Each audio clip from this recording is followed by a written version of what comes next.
Contre l'asthme, l'écharpe est indispensable en hiver. L'hiver, avec ses vagues de froid, est une période particulièrement risquée pour les personnes asthmatiques. C'est pourquoi une association britannique leur recommande de toujours veiller à bien porter une écharpe et lance une campagne de sensibilisation sur les réseaux sociaux.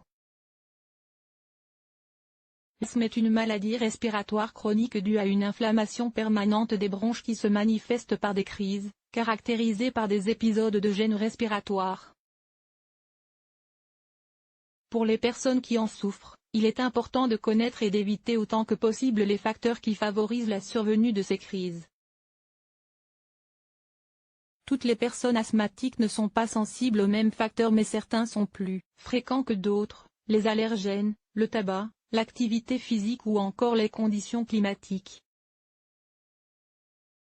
Par temps très froid, basse humidité de l'air ou forte pollution de l'air, il est préférable de rester en intérieur, précise sur le sujet l'assurance maladie.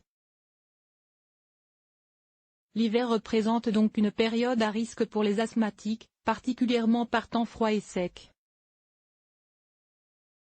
Si le fait d'éviter de faire de l'exercice en plein air est une recommandation connue pour parvenir au bon contrôle de l'asthme, l'association britannique Asthma UK tient à rappeler l'autre précaution indispensable souvent oubliée, bien se couvrir le nez et la bouche avec une écharpe. Cette dernière vient de lancer une campagne officielle sur les réseaux sociaux pour rappeler l'importance de ce geste quotidien. Les personnes asthmatiques disent que respirer l'air froid de l'hiver aggrave leurs symptômes, ce qui augmente le risque de crise, explique-t-elle. Cet air froid pénètre en effet dans les voies respiratoires et peut déclencher des spasmes, provoquant des symptômes tels que toux, respiration sifflante, essoufflement et une oppression thoracique.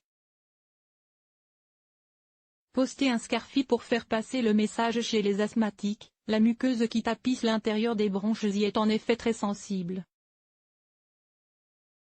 Et si les gens portent un foulard sur la bouche et le nez, ils peuvent réchauffer l'air avant de le respirer, indique Asthma UK.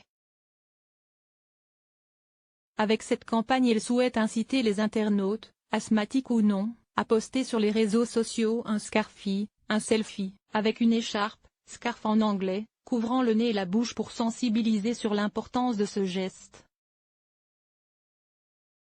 Pour de nombreuses personnes souffrant d'asthme, le simple fait de sortir à l'extérieur par une journée froide peut mettre leur vie en danger, explique le docteur Andy Whittamore, responsable clinique chez Asthma UK. Nous exhortons tout le monde à partager le message sur le fait que quelque chose d'aussi simple qu'une écharpe pourrait sauver une vie. Il est, par ailleurs, conseillé de respirer par le nez plutôt que par la bouche, car ce dernier est conçu pour réchauffer l'air qu'on respire. L'association évoque aussi les résultats d'une enquête menée il y a quelques années auprès de 1542 personnes asthmatiques, indiquant que pour 1154 d'entre elles, l'air froid avait déclenché une crise d'asthme. L'hiver est une période d'autant plus délicate que les virus des voies respiratoires, comme le rhume et la grippe, peuvent aggraver et déclencher les symptômes de l'asthme. Des pathologies qui peuvent qui plus est se transformer en bronchite ou en pneumonie. Et si vous évitez d'aller dehors en hiver, vous pouvez également être exposé à plus de polluants de l'air intérieur et même constater que vos symptômes sont déclenchés par des arbres de Noël ou des décorations poussiéreuses, précise l'association sur le sujet. Celle-ci recommande de toujours garder un inhalateur de secours avec soi, de se faire vacciner contre la grippe, de pratiquer des examens médicaux réguliers et de s'informer sur les prévisions météorologiques.